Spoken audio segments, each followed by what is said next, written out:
इसलिए तो हमारे कन्हैया 3 जगह से टेढ़े हैं। 1000 वर्ष का नैमिषारण्य में यह सत्र चल रहा है। भगवान की चर्चा करते हुए सूत जी महाराज ने शौनक जी महाराज से पूछा। आज शौनक जी ने 6 प्रश्न किए और उन्हीं 6 प्रश्नों का उत्तर संपूर्ण श्रीमद् भागवत महापुराण में दिया गया है। सूत जी महाराज शौनक जी से पूछते हैं कि प्राणी मात्र का कल्याण कैसे हो। दूसरा प्रश्न करते हैं, शास्त्र तो बहुत हैं, लेकिन मनुष्य के पास समय कम है, इसलिए समस्त शास्त्र का सार क्या है। तीसरा प्रश्न करते हैं, भगवान यदि सर्वसमर्थ जगदीश्वर हैं तो वह अवतार क्यों लेते हैं। जिनके संकल्प मात्र से संसार का सृजन हो सकता है, क्या उनके संकल्प से दुष्टों का विनाश नहीं हो सकता।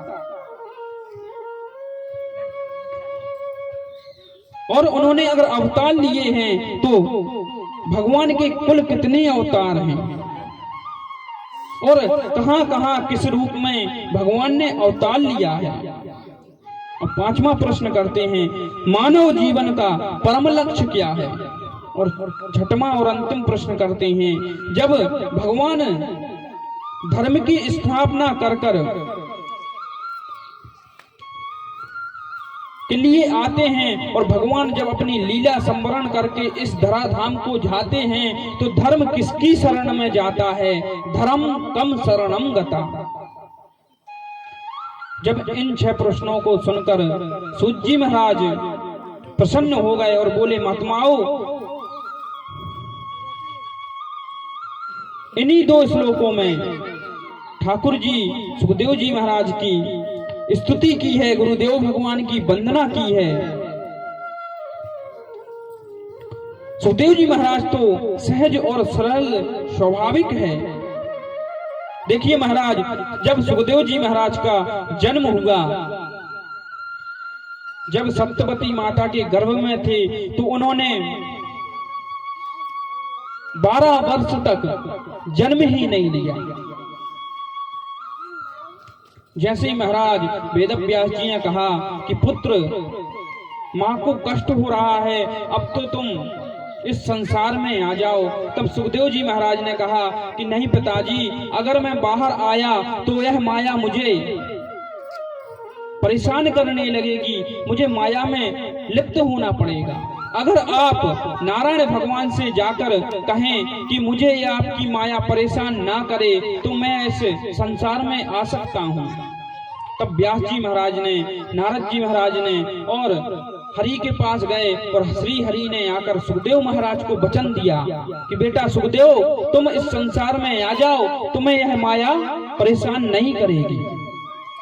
जब सुखदेव जी महाराज का जन्म हुआ और सुखदेव जी महाराज का जन्म होते ही वह ब्रज की ओर, वन की ओर जाने लगे।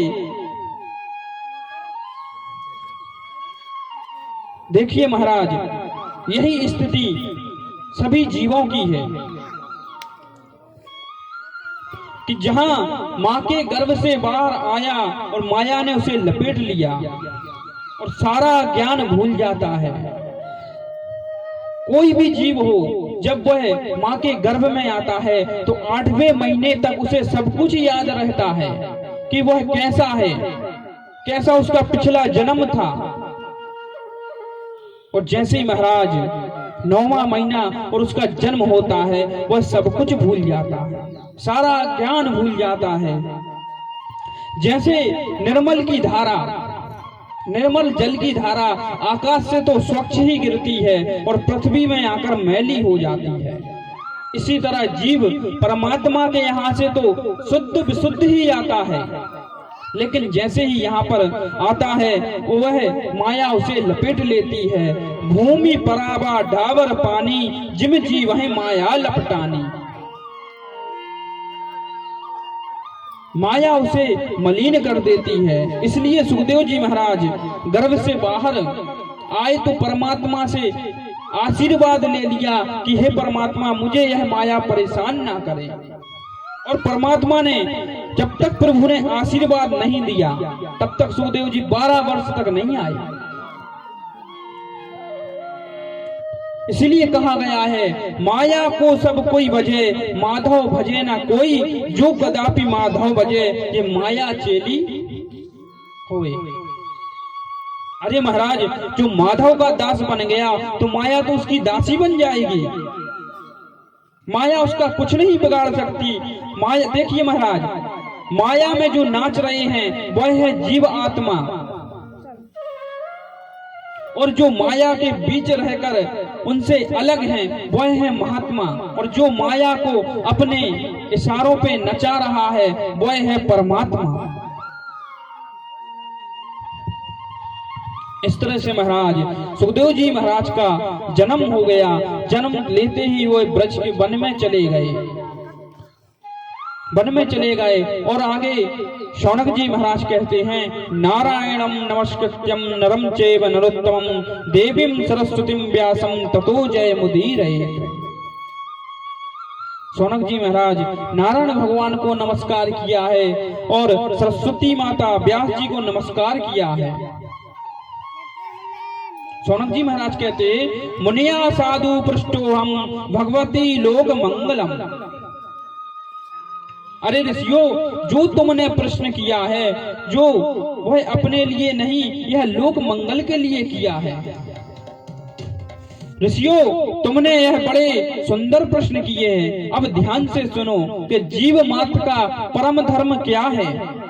शबे पुंसाम परो धर्मो यतो भक्ति रदोच्छये आहुतिक्या प्रतिहता ये आत्मा संप्रसिद्धि। प्राणी मात्र का एक ही धर्म है कि भगवान के चरण कमलों में प्रेम करना, भगवान से प्रेम करना। लेकिन हम यहाँ पर संसार में उल्टा करते हैं। और भगवान से कैसा प्रेम करना चाहिए और हम कैसा कर रहे हैं? भगवान से हम स्वार्थ के बस प्रेम करते हैं कि हे भगवान, हमें परीक्षा में पास करा दो, हम 5 किलो लड्डू चढ़ाएंगे। हे भगवान, हमारी खेती अच्छी कर दो, हम शुद्ध घी के भोग लगवाएंगे। ऐसी भक्ति नहीं। भक्ति कैसी करनी चाहिए? भक्ति करनी चाहिए निष्काम रहित, कामना रहित भक्ति करनी चाहिए, और कामना के साथ साथ निष्कपट भी हो। ऐसा नहीं कि आज काम हो गया और कल से भगवान को भूल गए, तो ऐसा कपट रहित भक्ति। और भक्ति की 2 विशेषताएं हैं। भक्ति में कोई कामना नहीं होनी चाहिए, आपत्ति विपत्ति में ही परमात्मा याद आवे, ऐसा भी नहीं। वो तो प्रति क्षण एक एक पल भगवान को याद करें। भक्ति का तो वही स्वरूप है। देखिए महाराज, आगे सुखदेव जी महाराज कहते हैं कैसी भक्ति करनी चाहिए। जैसे कि माँ का प्रेम एक पुत्र के प्रति होता है, और वह तो स्वाभाविक प्रेम है। चाहे बेटा घर में रहे चाहे परदेश में रहे, माँ को तो किसी ना किसी बहाने से अपने पुत्र को याद करना है कि देखो, आज हमारा बेटा घर पर होता तो अमुक सब्जी खाता, या उसे खीर पसंद थी, तो माँ का तो काम है उसे याद करना, तो वो तो याद कर लेती है। ऐसे ही भक्ति करना चाहिए, क्योंकि हम भी तो परमात्मा के पुत्र हैं। और परमात्मा ने तो यहां तक कहा है कि तू पग आवे 1 तो मैं पग आऊं 60। लेकिन तू बढ़ तो, अब तुम अपने पलंग से उतरना नहीं चाहते हो, कहते परमात्मा मिल नहीं रहा। मेहनत करना नहीं चाहते हो, भजन करना नहीं चाहते हो, कहते भगवान कृपा नहीं कर रहा। कृपा कब होती है? कृपा कृपा सब कोई कहे, कृपा पात्र नहीं कोई, कृपा पात्र सोई जानिए जो आज्ञावर्ती हुए। भगवानों के दिए हुए, परमात्मा के दिए हुए, संतों के दिए हुए प्राण हैं, उपनिषद हैं, उनको ग्रहण कीजिए, उनका अध्ययन कीजिए। हमें ये बताइए, बिगड़ने के लिए कितनी चीजें हैं? कुछ नहीं है ना। और सुधरने के लिए महात्मा है, मंदिर है, लेकिन वो मंदिर छोड़कर वहां क्यों जाते हैं? क्योंकि उनको संस्कार नहीं मिले। शुरू में संस्कार मिल जाएं तो वह व्यक्ति सुधर सकता है, या फिर ऐसी उसे कोई संसार में चोट लग जाए जिससे उसे परमात्मा और संसार से भरोसा उठ जाए और परमात्मा से भरोसा जुड़ जाए, तभी जीव का कल्याण हो सकता है। इस तरह से स्वाभाविक प्रीति हो जाए कि उनको याद करना ना पड़े, अपने आप ही परमात्मा याद आने लगे। आगे आप लोग श्रवण करेंगे कैसे नारद जी महाराज पूर्व जन्म में दासी पुत्र थे और कैसे भगवान की कृपा से ब्रह्मा जी के पुत्र बने। और महाराज जैसे ही जीवन में भक्ति बढ़ने लगेगी, भक्ति के ही बेटा ज्ञान वैराग्य हैं, और जहां भक्ति परिपक्व हुई, ज्ञान अपने आप हो जाएगा, अपने आप इस संसार से वैराग्य उत्पन्न हो जाएगा, ये अलग अलग नहीं होगा। इसलिए हम जितने भी धर्म अनुष्ठान करते हैं, जितना भी जप करते हैं, जितना भी तप करते हैं, जितना भी कीर्तन करते हैं, अगर उस कीर्तन के माध्यम से हम परमात्मा से प्रेम नहीं करते, परमात्मा से प्यार नहीं करते, तो यह सब अनुष्ठान आपके कोरे हैं, कोई मतलब का नहीं है। कोई मतलब नहीं है कि चाहे तुम दिन रात भजते रहना, जब तक परमात्मा में प्रेम ना हो।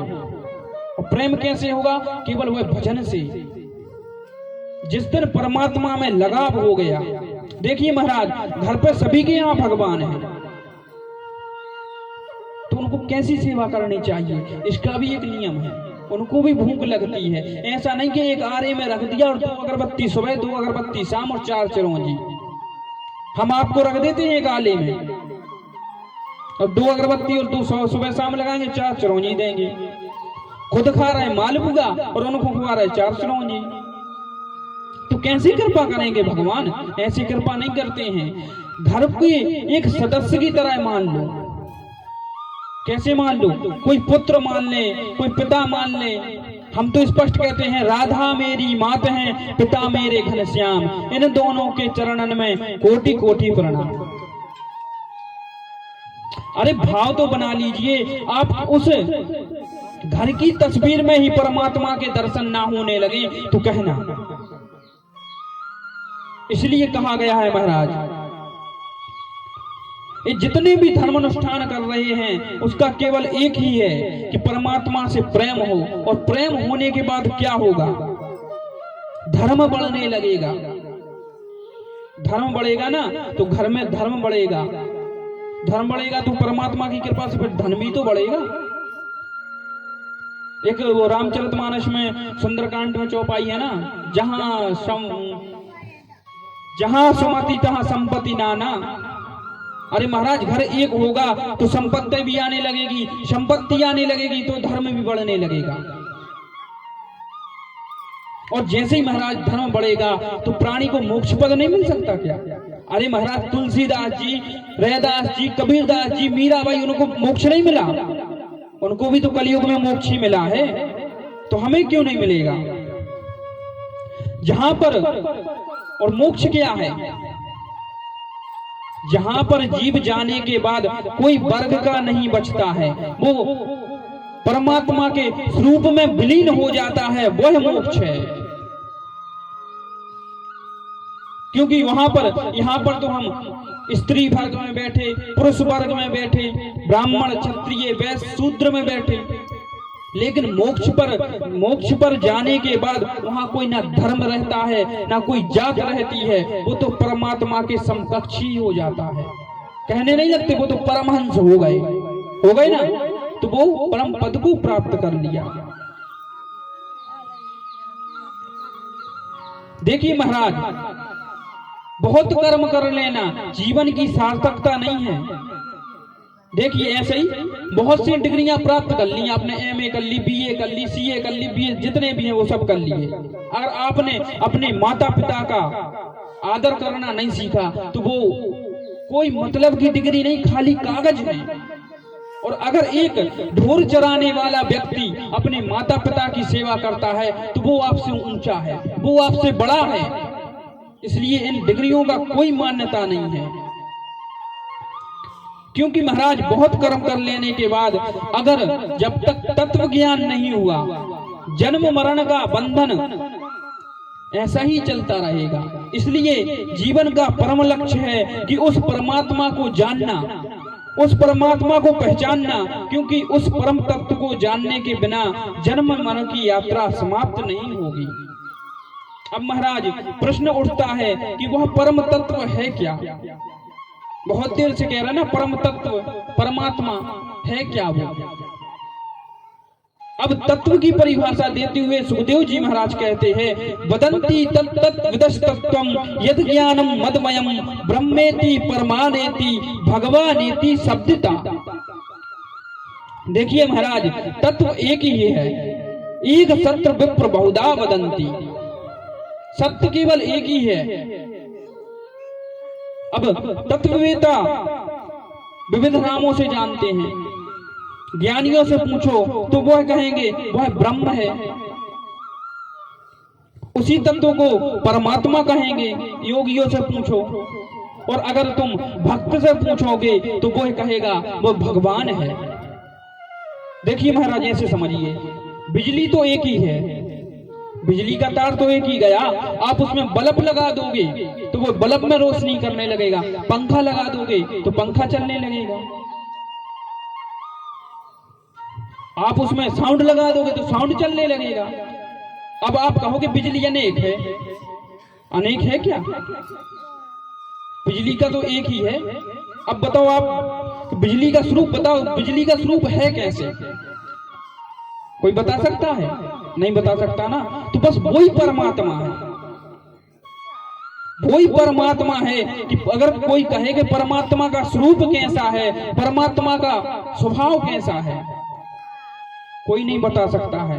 जो जान लेता है फिर वो बोलने के बस की नहीं रहती उसमें, जिसने परमात्मा को जान लिया।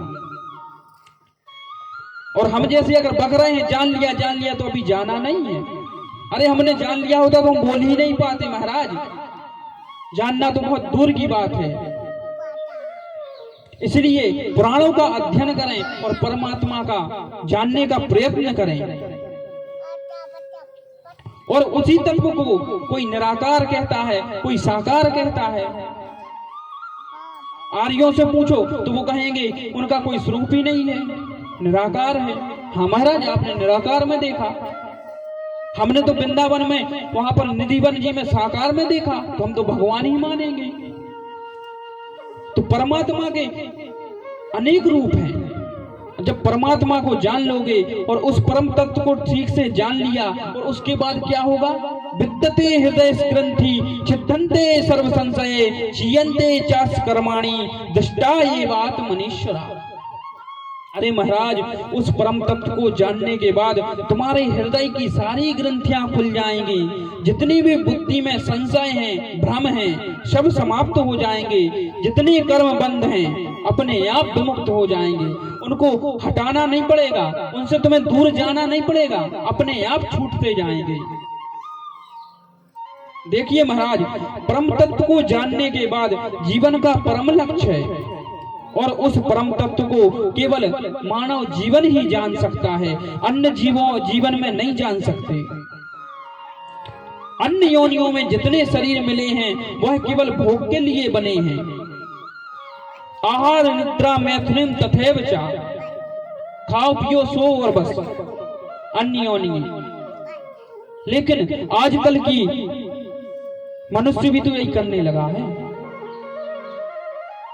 अपने धर्म में कितनी अच्छी बात है कि सुबह उठते ही परमात्मा का सबसे पहले पृथ्वी माता का स्पर्श करो, समुद्र वासने देवी, फिर परमात्मा को याद करो कि हे परमात्मा, आपने हम पर कृपा की कि हम यह सुबह देख पाए। कितनों ने सुबह नहीं देखी, राम नाम सब तो हो गया उसका। फिर उसके बाद उठने के बाद प्रातः काल उठ के रघुनाथा माता पिता नवाबाई माता, कितना अच्छा है कि माता पिता को चरण स्पर्श करो, फिर स्नान ध्यान करो, फिर पूजन करो, फिर अपने काम पर जाओ, और फिर रात में आकर परमात्मा का ध्यान करो। और जब सोने लगो तो आत्म अवलोकन करो। आत्म अवलोकन मतलब आज हमने कितना काम किया और कितना परमात्मा को याद किया। तो ये जरूरी है, ये इसकी जानकारी केवल अपने शास्त्रों में ही दी गई है।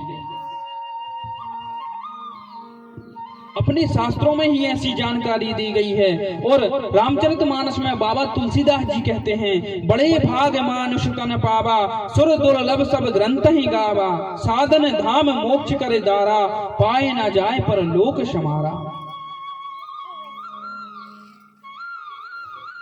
केवल मनुष्य का शरीर ही है जो परम तत्व को पा सकता है, उस तत्व को जान सकता है, और कोई शरीर नहीं है महाराज। बोलिए भागवत भगवान की। व्यास जी कहते हैं कि उस परम तत्व को विविध रूपों में अवतार हुए वह सूत जी महाराज, उनके 24 अवतार हुए हैं। उनकी आप पृथक पृथक कथा आगे श्रवण करेंगे। सौनक जी ने पूछा, महाराज जिस भागवत की आप यह उपदेश दे रहे हैं, इस भागवत की रचना कैसे हुई, कब हुई, कहां से हुई और कैसे हुई? तब सौनक जी महाराज कहते हैं, द्वापरे समनु प्राप्ते तृतीये युग परे, जाता पराशरादोग्रे वासव्यम कलियो हरे। सूत जी महाराज कहते हैं, ऋषियों जिस समय द्वापर के अंत में भगवान ने कला अवतार श्री कृष्ण देवपायन वेद व्यास जी महाराज का प्रकट हुआ, तब उन्होंने देखा अपनी दिव्य दृष्टि से कि भविष्य का दृष्टिपात किया। त्रिकालदर्शी थे महाराज व्यास जी महाराज। उन्होंने देखा कि घोर कलयुग आ गया है और कलयुग में कलुषित प्राणियों का देखकर चित्त अशांत हो गया। अब महाराज जीवों